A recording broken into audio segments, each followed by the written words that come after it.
Hello and welcome to Zenscopes, where we look on the bright side. Hello and welcome to part 2 of this video about the special, spectacular and spellbinding energies of December 2020 as we move into a new era. As I said in my last video, the Winter Solstice heralds the Age of Aquarius because Jupiter and Saturn are conjunct in Aquarius, and this is ushering in completely new beginnings.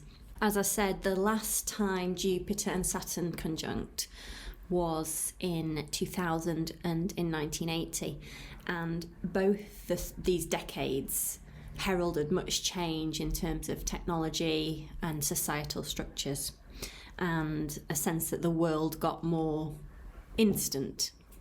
This Jupiter and Saturn conjunction in Aquarius has been heralded as the real age of Aquarius. This is a huge turning point in energy as we move from being in earth energies for the past 200 years to air energies, which will be for the next 200 years. The last time they occurred in air signs was between the beginning of the 1200s and the start of the 1400s.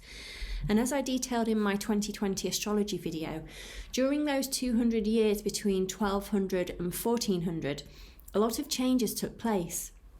There was the first English and indeed European written constitution, the Magna Carta, new sources of energy and technology in the form of coal, cannons and pistols, exploration and adventuring, such as 17-year-old Marco Polo's trip to China, which led him to writing one of the first popular travel books, social improvements, new religious tolerance, and a new type of currency in the form of paper money via Kublai Khan's Yuan dynasty. There were women in positions of political and military power, such as Joan of Arc and Edward II's French wife Isabel, people's rebellions such as the Peasants' Revolt, and Scotland and Portugal gaining independence after battles led by Robert the Bruce and John the Great. Similar themes could start emerging over the coming years and decades. To translate this to this new age of air energy, perhaps we will see new constitutions drawn up that protect humanity, that protect the planet and protect animals.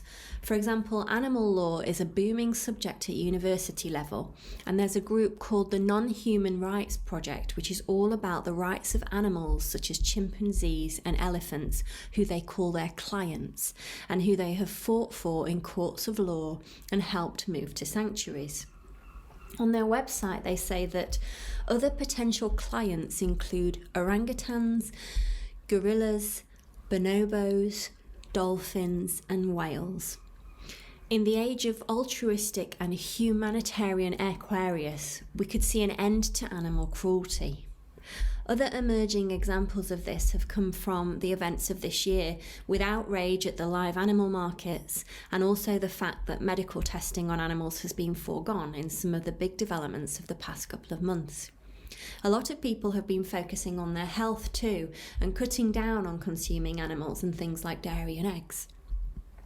Like in the previous 2 centuries of air, I think we will see new energy and technology. We could see amazing solutions for plastic.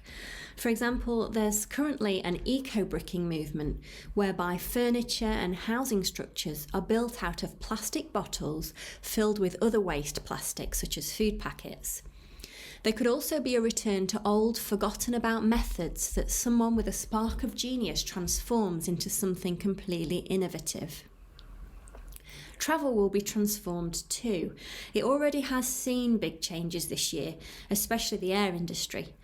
But with us going into the element of air, I don't think air travel is over yet.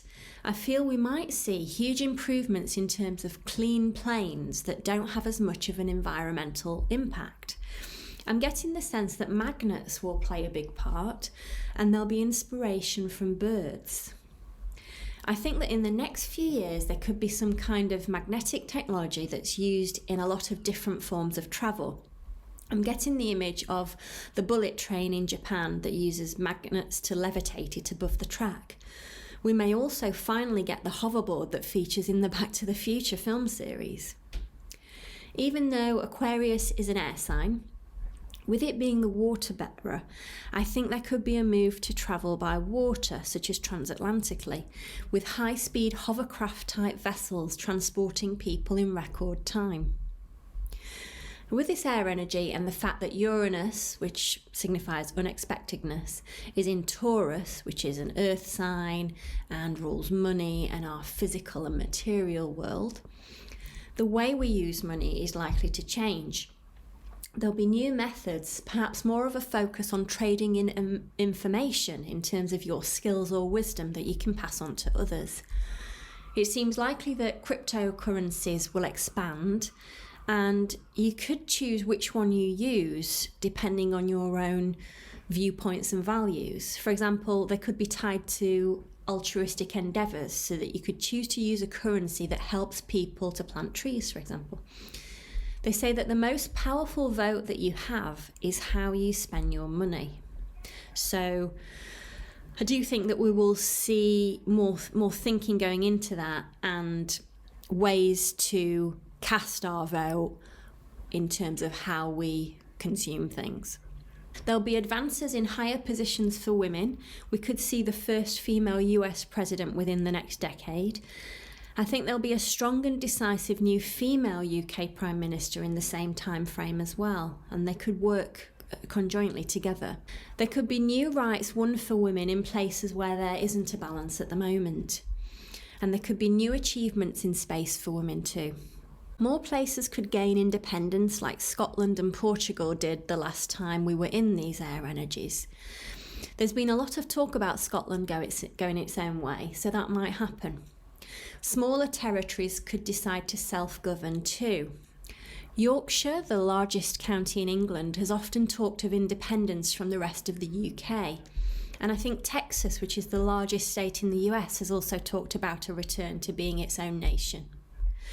As we've seen in 2020, the world has been turned upside down, but there is lots of hope for the future on the horizon. While there may be a tendency to focus on thoughts rather than feelings in this new energetic age, make sure to cultivate real in-person human interaction, which, if anything, this year has taught us just how important that is. Keep your heart open and your mind open too. Thanks for listening. Hope you have a good festive period, and wishing you all the best for the new year. Big changes are coming. Take the opportunities that are there. Embrace the light that's coming. Thank you. If you've enjoyed this and it resonated with you, please consider liking, sharing, and/or subscribing. And I look forward to seeing you here again next time.